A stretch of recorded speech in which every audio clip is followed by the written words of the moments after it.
Years ago, many years ago, in fact, 1972, I was sitting at my desk at about 4:30 in the morning at the headquarters of the Commander-in-Chief of the United States Pacific Fleet, arranging the information that had come in over the last 24 hours into a logical order so that we could prepare a briefing for the Admiral and his staff, which would take place later that morning.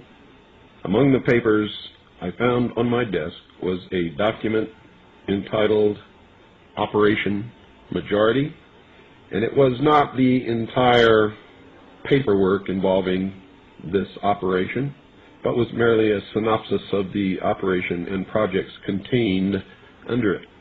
One of these projects was called Project Red Light. The purpose, according to this document, was to back-engineer captured extraterrestrial technology for adaptation into the United States space program. Now, I have since come to believe that the extraterrestrial portion of all of this is nonsense, but that the technology is real. I believe that many of us were shown these documents over the years so that later we would talk about it. I mean, how can you keep the existence of extraterrestrials, if they were real, a secret?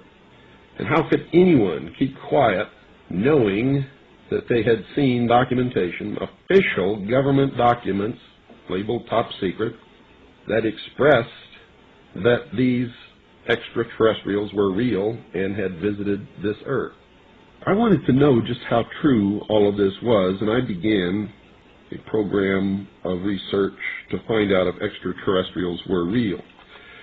The first thing I did was collect every bit of documentation that I could find, both from the Freedom of Information Act, from the research of others, from books that had been printed on the subject of UFOs, and of course through my network of friends in the intelligence community. What I discovered was amazing. What I discovered, ladies and gentlemen, is that there has been a plan in existence since about 1917, and probably before that, to create an artificial extraterrestrial threat to this Earth in order to create a one-world totalitarian socialist government. One of the first documents that I found in my search was this one, the Imperial Japanese Mission 1917, a record of the reception throughout the United States of the special mission headed by Viscount Ishii. And when the Imperial Japanese Mission was in New York City, they had a dinner, and some pretty famous people spoke at this dinner. One of them was John Dewey. John Dewey is the father of our failing, disastrous public education system. Here's what he said. Listen very carefully. John Dewey, professor of philosophy in Columbia University, who was the next speaker, was listened to with great intentness. He said, quote, "Someone remarked that the best way to unite all the nations on this globe would be an attack from some other planet. In the face of such an alien enemy, people would respond with a sense of their unity of interest and purpose." Unquote. Now, bear in mind, folks, that's 1917.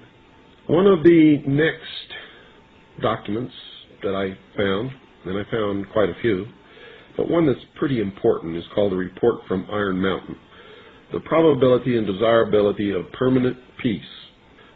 Now, I encourage you to find this book, wherever you can find it. I don't know where you can get it, but find it. Page 66.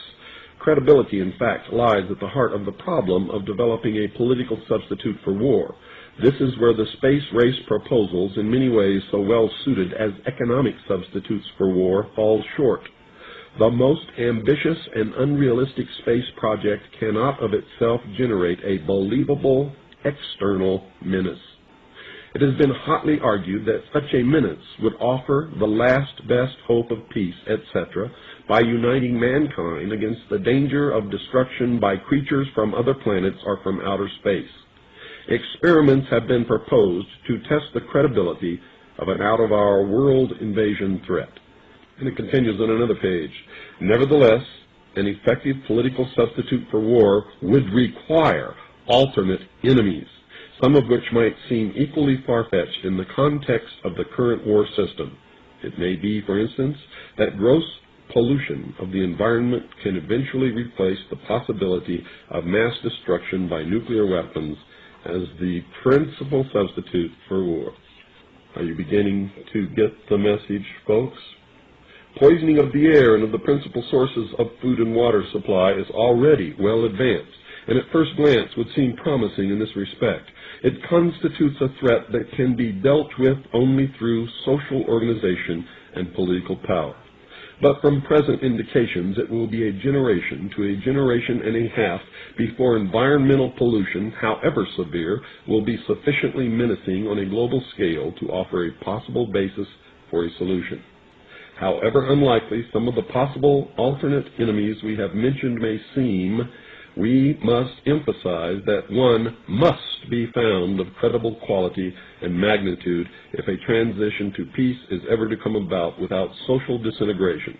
It is more probable, in our judgment, that such a threat will have to be invented rather than developed from unknown conditions.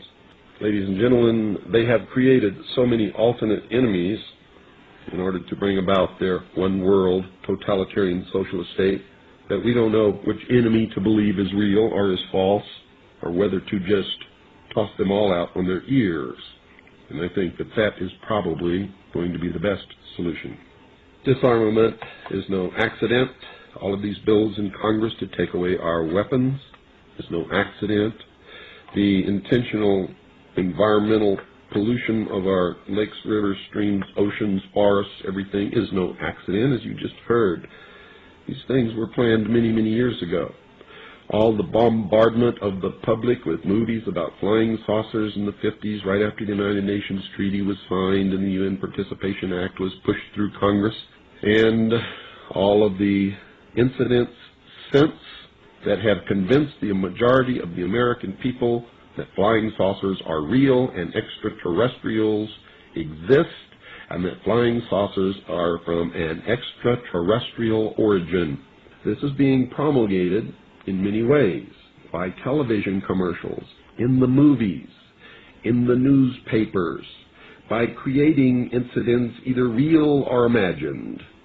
I believe, because of my research and because of the extensive documentation that I've found and that is in my book, that this whole scenario has been created to give us an artificial alien threat from outer space. During the Reagan administration, he made 6 speeches, specifically talked about a threat from outer space by some other species from some other planet. 6, ladies and gentlemen. Why would the president repeat the same thing 6 times, tagged on to the ends of speeches by him? The speechwriters did not put that in the speech. Ronald Reagan added it himself. Perhaps we need some outside universal threat. I occasionally think how quickly our differences worldwide would vanish if we were facing an alien threat from outside this world. This was a powerful suggestion to implant into the minds of the people of the world that there really is a threat from some other species, from some other planet to this earth.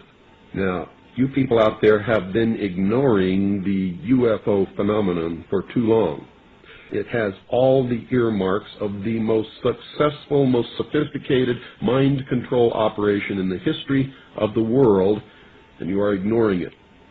What better way to implement a plan to bring about a one-world government than to create the possibility in the minds of the people of the world that we are being threatened from some other species, from some other planet, and do it in a way that if anybody questions it or challenged it or wants to talk about it publicly, that they are ridiculed. And the ultimate goal is to make the earth look very small, to present the people of the world with an external threat to this earth, a superior race from some other planet, vastly superior to us in intellect, philosophy, and technology, in order to cause the dissolution of nation-states, the dissolution of all existing religions, and the formation of the world totalitarian socialist government.